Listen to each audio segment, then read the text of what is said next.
Hi అండి అందరికీ welcome to అమ్మో కిచెన్ వరల్డ్. అందరూ ఎలా ఉన్నారండి? నేనైతే చాలా బాగున్నానండి. మీరందరూ కూడా ఆరోగ్యంగా ఆనందంగా ఉండాలని ఆ భగవంతుని నేను మనస్ఫూర్తిగా కోరుకుంటున్నానండి. ఈరోజు మన వ్యూయర్స్ కోసం నేను simple and tasty tomato and కోడిగుడ్డు గ్రేవీ కర్రీ చేద్దామని చెప్పి ఇలా మీ ముందుకు వచ్చానండి. ఈ గ్రేవీ కర్రీని ఏ విధంగా చేసుకోవాలి, అలాగే దీనికి కావాల్సిన ఇంగ్రీడియంట్స్ ఏంటో ఈ వీడియోలో నేను మీకు క్లియర్గా చూపిస్తానండి. మరి ఎందుకంటే ఆలస్యం, వీడియోలోకి వెళ్ళిపోదాము. ముందుగా ఈ కర్రీకి కావాల్సిన ఇంగ్రీడియంట్స్ ఏంటో చూసేద్దాం. కోడిగుడ్లు, సన్నగా కట్ చేసి పెట్టుకున్న ఉల్లిపాయ ముక్కలు, అలాగే చిన్న ముక్కలుగా కట్ చేసుకున్న టమాటాలు, పచ్చిమిరపకాయ ముక్కలు, కరివేపాకు, కొద్దిగా పసుపు, ఉప్పు, గరం మసాలా, కొత్తిమీర, అదేవిధంగా అల్లం వెల్లుల్లి పేస్ట్, కారం.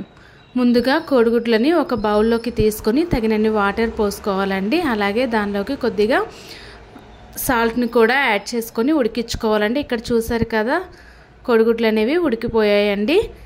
ఇప్పుడు ఈ కోడిగుడ్లను మనము గ్యాస్ ఆఫ్ చేసి ఇక్కడ చూపించాను కదండి, ఈ విధంగా చాక్తో చిన్న గంటలా పెట్టుకోవాలండి. ఇప్పుడు ఒక ప్యాన్ హీట్ అయిన తర్వాత అందులోకి ఆయిల్ వేసుకొని కొద్దిగా పసుపుని కూడా యాడ్ చేసుకొని ఇప్పుడు దీనిలోకి మనము కట్ చేసి పెట్టుకున్న కోడిగుడ్లు అనేవి ఈ విధంగా వేసుకోవాలండి. వీటన్నింటినీ కూడా కొంచెం బ్రౌన్ కలర్ వచ్చే వరకు కూడా వేయించుకోవాలండి.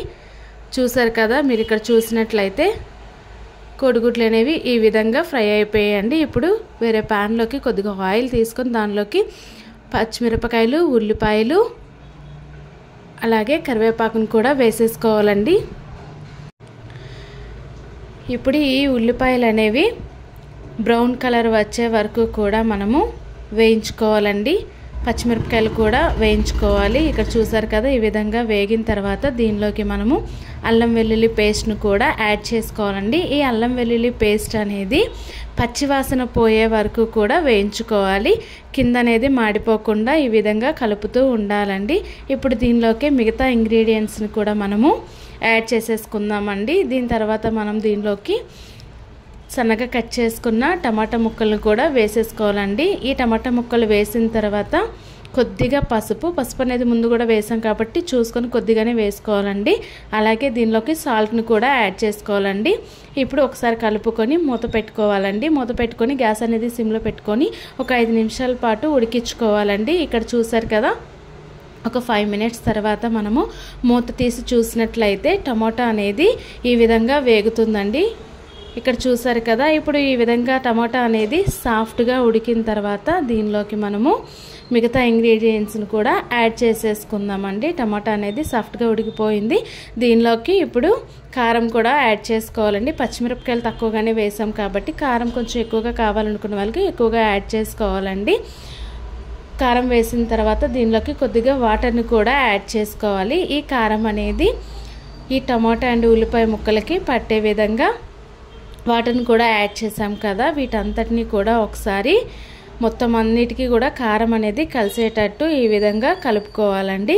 ఇక్కడ చూసారు కదా, ఒక 5 నిమిషాలు ఉడికించుకున్నట్లయితే ఈ విధంగా ఉడుకుతున్నప్పుడు దీనిలోకే మనము కొద్దిగా గరం మసాలాను కూడా యాడ్ చేసుకోవాలండి. గరం మసాలా వేసిన తర్వాత వీటంతటిని కూడా ఇంకొకసారి కలుపుకోవాలండి, కింద అడుగు మాడిపోకుండా.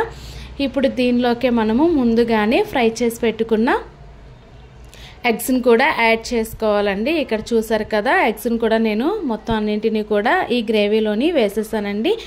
కింద మాడిపోకుండా మనము ఈ గ్రేవీ అంతటిని కూడా ఒకసారి కలుపుకోవాలండి. చూసారు కదా, మనము ఎగ్స్ని ఈ విధంగా కట్ చేయడం వల్ల ఈ గ్రేవీ అనేది లోపలికి వెళ్ళి కొంచెం టేస్ట్గా కూడా ఉంటుందండి.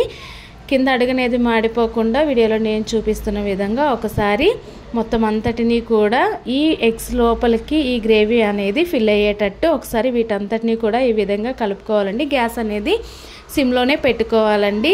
ఈ ఎగ్స్ అన్నిటికీ కూడా ఈ గ్రేవీ అనేది పట్టేటట్టుగా కలుపుకున్న తర్వాత దీనిలోకి మనము చివరిగా కొత్తిమీరను కూడా యాడ్ చేసుకోవాలి.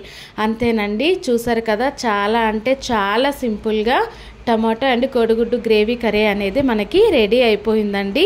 హోటల్ స్టైల్లోనే సేమ్ అంతే ఎమ్మె అండ్ టేస్టీగా కూడా ఉంటుందండి. మీరు కూడా నాలాగా ఒకసారి ట్రై చేయండి. చాలా అంటే చాలా టేస్టీగా ఉంటుందండి. అలాగే మీరు ఫస్ట్ టైం కనుక నా వీడియోస్ని చూసినట్లయితే లైక్ చేయండి, షేర్ చేయండి, సబ్స్క్రైబ్ చేసుకోండి. అలాగే మీకు ఏదైనా రెసిపీ విధానం కావాలి అనుకుంటే కామెంట్ బాక్స్లో కామెంట్ చేయండి ఫ్రెండ్స్. మరెందుకంటే ఆలస్యం, నేను చూపించిన విధంగా మీరు కూడా ఒకసారి ట్రై చేసి ఎలా వచ్చిందో కామెంట్ సెక్షన్లో కామెంట్ చేయడం మాత్రం మర్చిపోకండి.